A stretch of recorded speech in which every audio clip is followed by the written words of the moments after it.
नमस्कार, आप देखना शुरू कर चुके हैं टीवी 24 नेटवर्क और मैं हूं आपके साथ आकांक्षा यादव।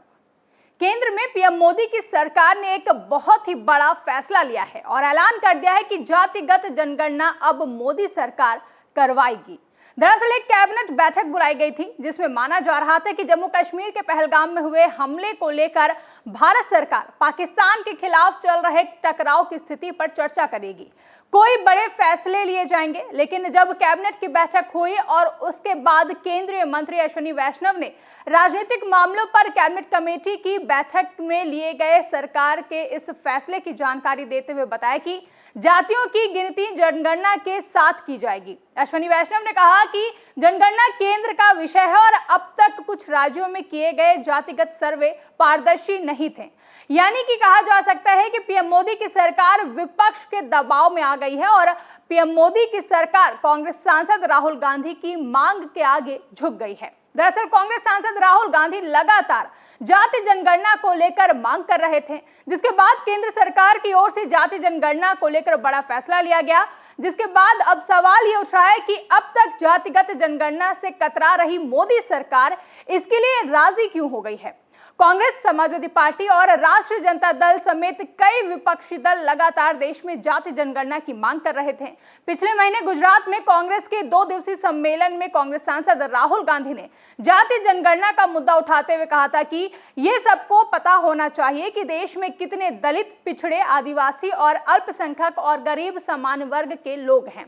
तभी पता चलेगा कि देश के संसाधनों में उनकी कितनी हिस्सेदारी है। बता दें कि जनगणना में दलितों और आदिवासियों की गणना होती है, तो वहीं जातियों की गिनती कराने के लिए पीएम मोदी की सरकार के फैसले के बाद केंद्रीय मंत्री अश्विनी वैष्णव ने कहा कि राजनीतिक मामलों की कैबिनेट समिति ने आज फैसला किया है कि जाति गणना को आगामी जनगणना में शामिल किया जाना चाहिए। जिसके बाद ये जानकारी सोशल मीडिया प्लेटफॉर्म एक्स पर देते हुए केंद्रीय गृह मंत्री अमित शाह ने लिखा कि सामाजिक न्याय के लिए संकल्पित मोदी सरकार ने आज एक ऐतिहासिक निर्णय लिया है।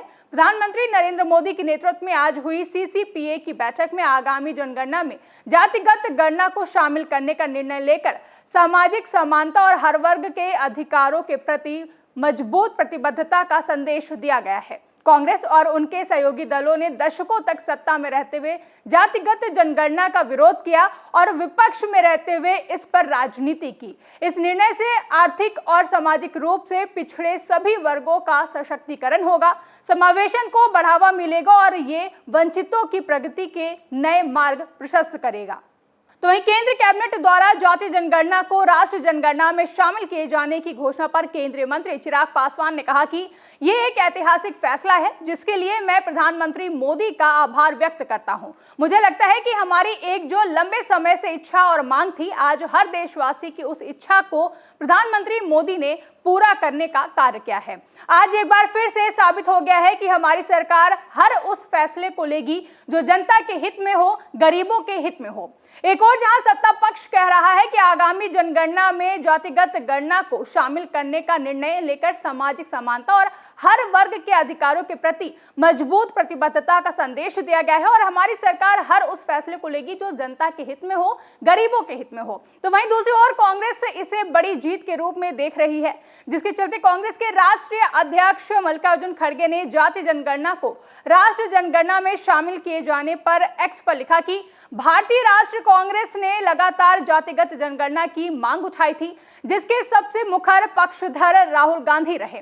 आज मोदी सरकार ने सेंसस के साथ जातिगत जनगणना कराने की घोषणा की है। ये सही कदम है जिसकी हम पहले दिन से मांग कर रहे थे। मैंने कई बार इसे संसद में उठाया और प्रधानमंत्री जी को पत्र भी लिखा। इंडिया गठबंधन के नेताओं ने भी कई बार जातिगत जनगणना की मांग की है और लोकसभा चुनाव में ये अहम मुद्दा बना। बार बार प्रधानमंत्री मोदी जी सामाजिक न्याय की इस नीति को लागू करने से बचते रहे और विपक्ष पर समाज को बांटने का झूठा आरोप लगाते रहे।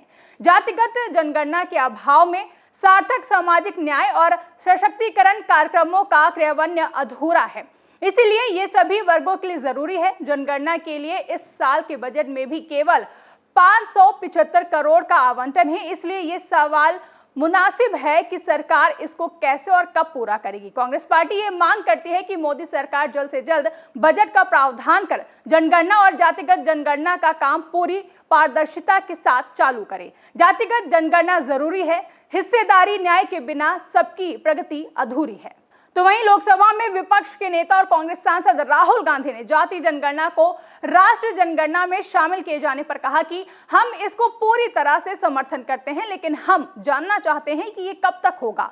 जाति जनगणना के लिए तेलंगाना एक मॉडल बना है और वो ब्लूप्रिंट बन सकती है। जाति जनगणना को डिजाइन करने में हम सरकार को पूरा समर्थन करेंगे, क्योंकि बिहार और तेलंगाना के डिजाइन में जमीन आसमान का फर्क है। हम केंद्र से सवाल पूछ रहे हैं कि चाहे ओबीसी, दलित और आदिवासी हो, उनकी देश में कितनी भागीदारी है। जाति जनगणना से ये पता लगेगा। हमारी संस्थाओं में इनकी कितनी भागीदारी है, ये नेक्स्ट स्टेप है। इसके साथ ही कांग्रेस सांसद राहुल गांधी ने कहा कि हमने एक और बात कही थी। कांग्रेस ने एक और मुद्दा उठाया था, इसका उल्लेख घोषणा पत्र में भी किया गया था। अनुच्छेद 15(5) निजी शिक्षा संस्थानों में आरक्षण, ये पहले से ही एक कानून है। हम चाहते हैं कि एनडीए बीजेपी सरकार इसे लागू करना शुरू करे। वहीं कांग्रेस प्रवक्ता पवन खेड़ा का कहना है कि सरकार तो राहुल गांधी पर समाज को जातियों में बांटने का आरोप लगा रही थी, तो क्या सरकार अब समाज को जातियों में बांटेगी? जो आज तक राहुल गांधी पर जातियों में बांटने का आरोप लगा रहे थे, अब वे ही इसे सरकार का मास्टर स्ट्रोक बताएंगे। आगे पवन खेड़ा ने कहा कि जब आपको मानना ही है राहुल गांधी की बात, तो विरोध ही क्यों करते हैं? ये चौथी पांचवी बार है जब राहुल गांधी की बात का पहले इन्होंने विरोध किया और फिर मान गए, या तो इन लोगों को सरकार चलानी नहीं आती है। जाति जनगणना को राष्ट्रीय जनगणना में शामिल किए जाने पर कांग्रेस नेता टीएस सिंहदेव की भी प्रतिक्रिया सामने आई, जिसमें उन्होंने कहा कि मैं सबसे पहले राहुल गांधी को बधाई देना चाहूंगा और उनके साथ समविचार रखने वाले सभी लोगों को जो बार बार इस बात को उठा रहे थे कि जातिगत जनगणना होनी चाहिए, ताकि सरकारें जो बजट का पैसा खर्च करें वो इस बात को जानकर खर्च करें कि समाज का कौन सा वर्ग है जो पीछे रह गया। इसलिए ये बहुत जरूरी था।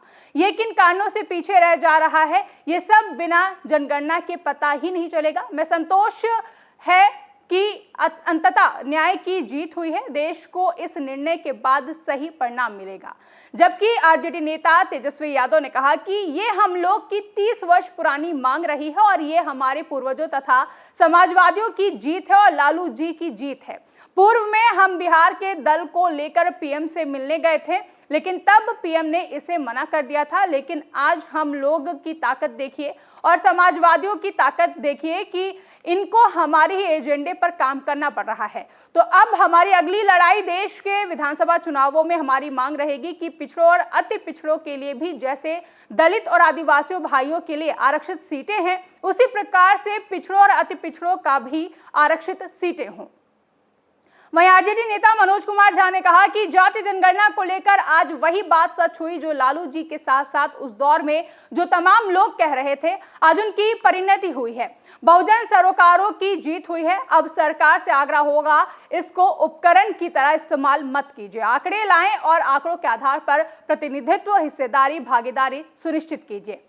तो वहीं अजीत भारती नाम के एक एक्स यूजर हैं जिन्होंने पीएम मोदी की सरकार की ओर से जाति जनगणना को लेकर किए गए फैसले पर कहा कि मैंने तो पहले ही कहा था कि राहुल गांधी सरकार चला रहे हैं। बता दें कि अजीत भारती ने अपने 25 अगस्त 2024 के एक पोस्ट को रीट्वीट करते हुए लिखी है ये बात। आइए आपको वो ट्वीट भी बता देते हैं कि उसमें क्या लिखा था। तो इस ट्वीट में लिखा था कि राहुल गांधी जिस हिसाब से जातिगत जनगणना को लेकर नग्न नृत्य कर रहा है, भाजपा के पास प्रत्युत्तर में कुछ कहने को नहीं है, सिवाय इसके कि देखो इसको बॉलीवुड में भी आरक्षण चाहिए। 21 अगस्त को हुए कथित भारत बंद को कुछ अज्ञात और निर्जन पार्टियों के अलावा गांव का बाजार भी बंद नहीं हुआ। सीधा अर्थ ये है कि ऐसे आंदोलनों को भले ही ये बता दिया जाए कि आरक्षण खत्म हो रहा है, व्यापक समर्थन तो नहीं ही है।